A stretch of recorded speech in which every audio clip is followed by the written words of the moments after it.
क्या आप अपनी रोग प्रतिरोधक शक्ति यानी इम्यूनिटी को बढ़ा सकते हैं? मेरा नाम है डॉक्टर आशय नरेंद्र जाधव। मैं एक स्पोर्ट्स मेडिसिन डॉक्टर हूँ। मैं मुंबई में स्थित भारतीय खेल प्राधिकरण सेंटर में मेडिकल अधिकारी हूँ और media and protocol head Indian society of sports and exercise medicine में। स्पष्टीकरण, यह वीडियो केवल शैक्षिक उद्देश्यों के लिए है। मैं एक रजिस्टर्ड मेडिकल डॉक्टर हूँ, लेकिन इस वीडियो में कोई भी जानकारी व्यावसायिक चिकित्सा सलाह के लिए स्थानापन्न नहीं है।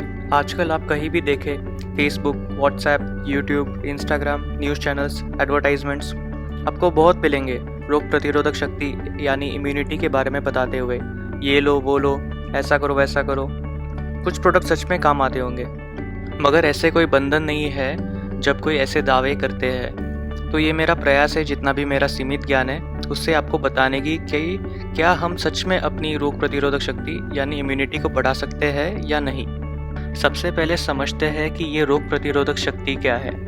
ये परिभाषा गाइटन नाम की किताब से लिया गया है, जो कि हर जगह इस्तेमाल होती है शरीर क्रिया सिखाने में। मानव शरीर में लगभग सभी प्रकार के जीवों और विषाक्त पदार्थों का विरोध करने की क्षमता होती है, जो ऊतकों और अंगों यानी टिश्यू एंड बॉडी को नुकसान पहुंचाते हैं। इस क्षमता को रोग प्रतिरोधक शक्ति या इम्यूनिटी कहा जाता है। दो मुख्य प्रकार होते हैं, पहला होता है इनेट और दूसरा होता है एक्वायर्ड। इनेट इम्यूनिटी वो होती है जो कि जन्म से होती है। एक्वायर्ड इम्यूनिटी वो होती है जो बाद में प्राप्त करते हैं, जैसे कि मैटरनल एंटीबॉडी जो कि स्तनपान से मिलता है, विभिन्न टीकाकरण यानी वैक्सीनेशन जो हमें बचपन में दिए जाते हैं। जब भी हम संक्रमित यानी इन्फेक्टेड होते हैं कोई बीमारी से, हमारा शरीर ठीक होने के बाद इम्यूनिटी बना लेता है। और प्लाज्मा एंटीबॉडीज जो आजकल हम सब सुन रहे हैं, जिसमें ठीक हुए मरीज अपना प्लाज्मा डोनेट करते हैं नए मरीज के लिए, तो ये सब एक्वायर्ड इम्यूनिटी होती है। थोड़ा इनेट इम्यूनिटी के बारे में और समझते हैं। ये अविशिष्ट यानी नॉन स्पेसिफिक होता है। तो क्या क्या होता है इसमें? स्किन यानी चमड़ी। हाँ, आपकी स्किन आपकी इम्यूनिटी का भाग होती है। ये कीटाणुओं को शरीर में घुसने से रोक लेती है। अगला है विभिन्न एंजाइम्स, जैसे कि पाचक एंजाइम्स जो थोड़े कीटाणु को रोक लेती है। और अगर कीटाणु घुस जाते हैं तो इम्यून सेल्स होते हैं, जैसे कि न्यूट्रोफिल्स, मैक्रोफेजेस वगैरह, जो कि कीटाणु रोकने या मारने की कोशिश करते हैं। और भी बहुत सारे तत्व होते हैं, जैसे कि कॉम्प्लीमेंट प्रोटीन, जो कि मदद करते हैं इम्यूनिटी में। अब आते हैं एक्वायर्ड इम्यूनिटी की तरफ। जैसे कि आप देख रहे हैं कि ये थोड़ा सा कठिन है समझने में, मगर हम इन पर सिर्फ ध्यान देंगे। ये होते हैं लिम्फोसाइट्स। इनके दो प्रकार होते हैं, टी सेल और बी सेल। बी सेल्स हमारे एंटीबॉडी बनाती है और ये सारे सेल हमारी हड्डी के अंदर बनते हैं और फिर दूसरे अंगों में जाके विकसित होते हैं, जैसे कि टी सेल थाइमस में होते हैं और बी सेल स्प्लीन और दूसरे अंगों में। सभी इम्यून सेल का अपना अपना काम होता है और सब एक दूसरे से बात करें, ये जरूरी है कामकाज सही तरीके से चलने के लिए। तो ये बात कैसे करते हैं? कोई तो संचार सेवा होगी। यहाँ काम आते हैं साइटोकाइंस। ये तत्व इम्यून सेल्स छोड़ते हैं बातचीत के लिए। थोड़ी सी मुश्किल हो रही होगी समझने में, मगर आपको बस थोड़ी देर में बताता हूँ कि ये क्यों पता होना चाहिए। चलो कहते हैं कि आप कोविड-19 से संक्रमित हो गए। आपकी इम्यूनिटी लड़ना शुरू कर देती है। ज़्यादातर लोगों को लक्षण नहीं दिखेंगे और कोई आए भी तो बहुत ही कम होंगे, जैसे कि थोड़ा बहुत बुखार, खांसी वगैरह। तो इसलिए आप एंटीवायरल लेना शुरू कर देते हैं, जैसे कि फाविपिराविर, आइवरमेक्टिन, रेमडेसिविर, वायरस से लड़ने के लिए और आपकी इम्यूनिटी की मदद करने के लिए। मगर क्योंकि हमारे पास कोई अच्छी दवा नहीं है, कभी कभार ये जो वायरस है ये आपके अपेक्षाकृत या रिलेटिवली कमजोर इम्यूनिटी पे हावी हो जाता है, जिसके कारण साइटोकिन स्टॉर्म हो जाता है। अब आप पूछोगे कि रिलेटिवली कमजोर इम्यूनिटी को ही क्यों होगा साइटोकिन स्टॉर्म? क्योंकि ऐसे भी लोग हैं जो बहुत बुढ़े हैं मगर ठीक हो गए और काफी जवान लोग भी मर रहे हैं। अब ये निर्भर करता है कई बातों पे, जैसे कि कितना वायरस शरीर में दाखिल हुआ, कितना तंदुरुस्त वो व्यक्ति था, क्या वह व्यक्ति को पहले से कोई बीमारी तो नहीं थी। बहुत घटक हो सकते हैं जिसके कारण इम्यूनिटी कमजोर रह सकती है। तो फिर से आते हैं साइटोकिन स्टॉर्म के पॉइंट पे। समझो कि अब ये हो गया है और जैसे कि पहले बताया था कि इनकी ज़रूरत क्या है, तो ये साइटोकिन ये संचार सेवा है। और साइटोकिन स्टॉर्म यानी तूफान है, एक वायरल मैसेज जो कि व्हाट्सएप पे फॉरवर्ड हुए जा रहा है सबको कह रहा है कि दंगे करो। तो ये सुन के सब शुरू हो जाते हैं और सब अपने ही अंगों को मारना शुरू कर देते हैं, जैसे कि लंग यानी फेफड़ा, लिवर यानी जिगर, किडनी यानी गुर्दा वगैरह। अब इस कारण लंग डैमेज कितना हुआ या नहीं देखने के लिए सीटी स्कैन करवाया जाता है। लिवर डैमेज के परिणाम को देखने के लिए CRP, डी डाइमर, फेरिटिन जैसे टेस्ट किए जाते हैं। इससे डॉक्टर को इशारा मिलता है कि दवाई का डोज कितना रखा जाए। तो अगली बार कोई एडवर्टाइजमेंट में आपको बताने की कोशिश करे कि ये टेस्ट और दवाई जबरदस्ती के दिए जा रहे हैं, तो पहले तो डॉक्टर से पूछिए। उनसे अगर सही जवाब ना मिले तो कंप्लेंट कीजिए उचित अधिकारियों को। बहुत सारे तरीके होते हैं अपने प्रोडक्ट बेचने के, मगर किसी के व्यवसाय को गलत तरीके से दिखाने की जरूरत नहीं होती। चलो आगे बढ़ते हैं। तो साइटोकाइन स्टॉर्म चल रहा है, अपने ही अंगों को अपनी इम्यूनिटी मार रही है। इस समय काम आता है कॉर्टिकोस्टेरॉइड जैसे कि मिथाइल प्रेडनिसोलोन।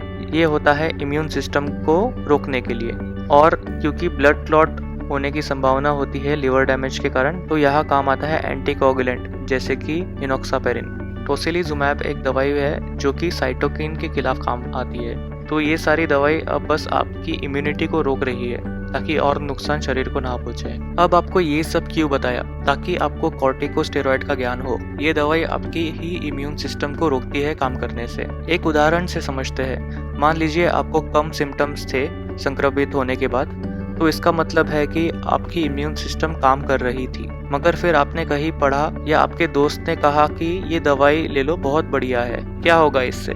आपकी इम्यूनिटी कमजोर रह जाएगी और वायरस बढ़ के और ज्यादा बीमारी कर देगा। तो खुद से दवाई ना ले, कभी हमेशा डॉक्टर से सलाह ले। तो मैं आशा करता हूँ कि थोड़ा बहुत समझ में आ गया होगा कि इम्यूनिटी कैसे काम करती है। अब आते हैं हमारे मेन टॉपिक पर कि क्या हम इम्यूनिटी बूस्ट यानी कि रोग प्रतिरोधक शक्ति को बढ़ा सकते हैं।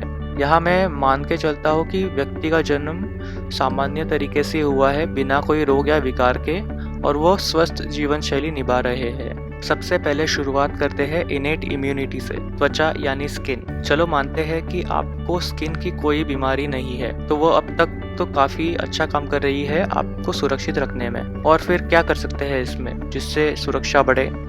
बिल्कुल सही, मास्क पहने, हाथ धोए और सामाजिक दूरी बनाए रखें। मैं समझता हूँ कि हर समय इसका पालन करना मुश्किल है, मगर जितना भी करे वो आपके ही फायदे का होगा।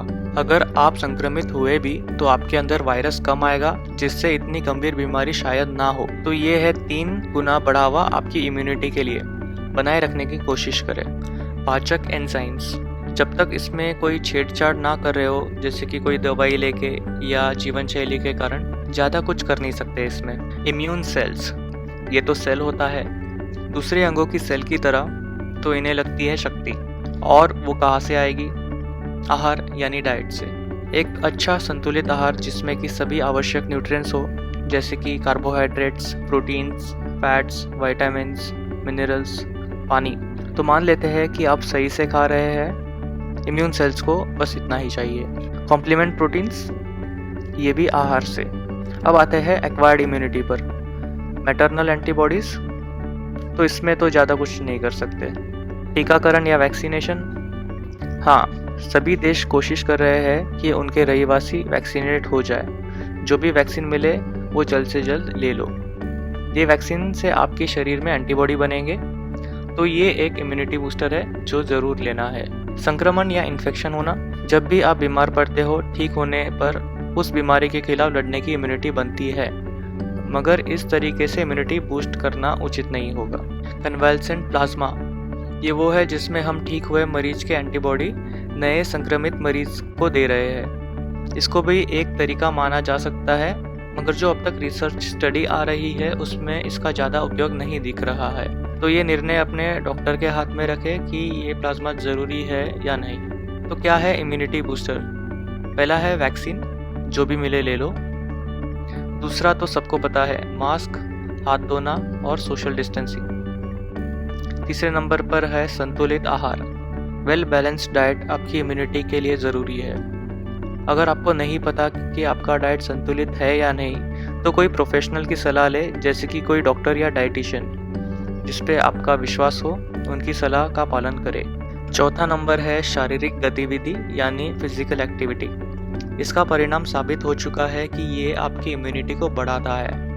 आप ये वीडियो पॉज करके पढ़ सकते हैं कि क्या करना ज़रूरी है, और आप ये पेपर भी डाउनलोड कर सकते हैं पूरा पढ़ने के लिए। लिंक डिस्क्रिप्शन में दिया गया है। आपको हज़ारों वीडियो मिलेंगे कि कौन सी एक्सरसाइज करते हैं, कैसे करते हैं, कब करते हैं, वगैरह वगैरह। जो भी आपके लिए कंफर्टेबल हो उनको फॉलो करें।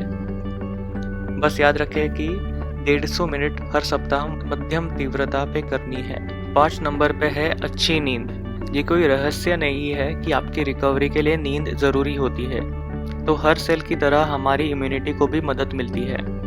जो भी आपका शेड्यूल हो वो फॉलो करें, मगर कम से कम 7 से 8 घंटे की नींद के लिए समय रखें। सप्लीमेंट्स के बारे में बताने से पहले ये आर्टिकल बताना चाहता हूँ। ये आर्टिकल हार्वर्ड मेडिकल स्कूल से है, 5 अप्रैल 2021 को पब्लिश हुआ था। इसका सारांश कहता है कुछ सप्लीमेंट शायद मदद करे, मगर इसका कोई सबूत नहीं है। तो कोई भी पदार्थ जो कहता है इम्यूनिटी बूस्ट करेगा, लेने से पहले सोचे ज़रूर। मगर मैं सिफारिश करूँगा कि सभी भारतीय कुछ सप्लीमेंट ज़रूर लें। इसका कारण ये है, सभी भारतीयों के डाइट में कमी होती है, सिवाय उनके जो कोई प्रोफेशनल की सलाह ले रहे हो, जो कि उनके डाइट में सभी कमियां पूरे कर रहे हो और ब्लड टेस्ट वगैरह करके ये चेक कर रहे हो। मेरा यकीन करो आपके डाइट में भी कुछ ना कुछ कमी होगी। बस सोचिए कितने बार आपने एक टाइम का खाना स्किप किया होगा। क्या आप वो कवर करते हैं अगले खाने में? शायद नहीं।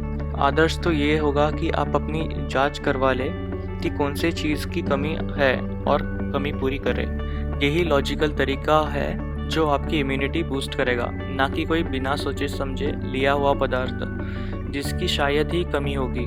एक उदाहरण से समझते हैं। समझे कि आपको आयरन की कमी है और आप एक पदार्थ ले रहे हैं जिसमें कि बहुत प्रमाण में विटामिन सी है। तो क्या इससे आपकी आयरन की कमी पूरी होगी?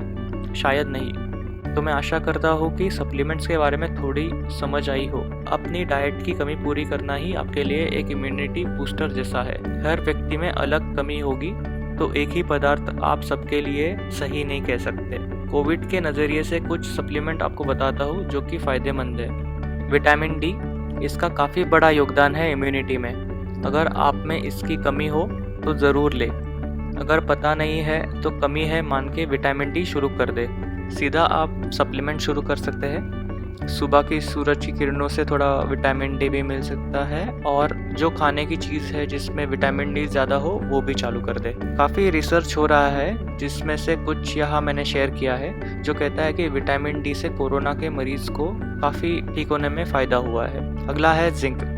बहुत सारे फ़ायदेमंद प्रभाव होते हैं इसके इम्यूनिटी पर। ये सभी कोविड के पेशेंट्स को दिया जा रहा है, और आपको अगर इसकी कमी ना हो तो शायद ही कुछ फ़र्क पड़ेगा, बट ले लीजिए क्योंकि सभी लोग ले रहे हैं। विटामिन सी, इसको सबसे ज़्यादा इस्तेमाल किए जाने वाला इम्यूनिटी बूस्टर कह सकते हैं। ज़रूर विटामिन सी फ़ायदेमंद होता है, पर आपको अगर इसकी कमी ना हो तो ज़्यादा फ़र्क नहीं पड़ेगा। इसके ऊपर रिसर्च भी हो चुका है और उनको ज़्यादा फ़र्क नहीं मिला। संतरा, नींबू, आंवला या फिर कोई मिश्रण या शरबत जिसमें भारी मात्रा में विटामिन सी हो, आजकल बहुत बिक रहा है इम्यूनिटी बूस्टर के नाम से। तो अगली बार कोई आपको कोई भी पदार्थ इम्यूनिटी बूस्टर के नाम से बेचने की कोशिश करे तो उन्हें ज़रूर पूछिएगा कि ये काम कैसे करता है। ज़्यादातर आपको विटामिन सी बताया जाएगा, या फिर कोई एक अनोखा नाम जिसका कोई अस्पष्ट सामान्य प्रभाव होगा। हमारे देश को आज़ाद हुए कई साल हो गए, तो ये आप अपना चुनाव खुद कर सकते हैं जो आपको सही लगे। आखिर में अदरक यानी जिंजर, लहसुन यानी गार्लिक और हल्दी यानी टर्मरिक, ये आपके डाइट में होना चाहिए क्योंकि इसके फ़ायदे होते हैं। मैं जानता हूँ कि सारे भारतीय ये सब अपनी डाइट में ले रहे होंगे, बस अगर ना ले रहे हो तो ज़रूर ऐड करें। तो ये सब है आपके इम्यूनिटी बूस्टर्स, यानी रोग प्रतिरोधक शक्ति बढ़ाने वाले। सुरक्षित और मजबूत रहे। शुक्रिया।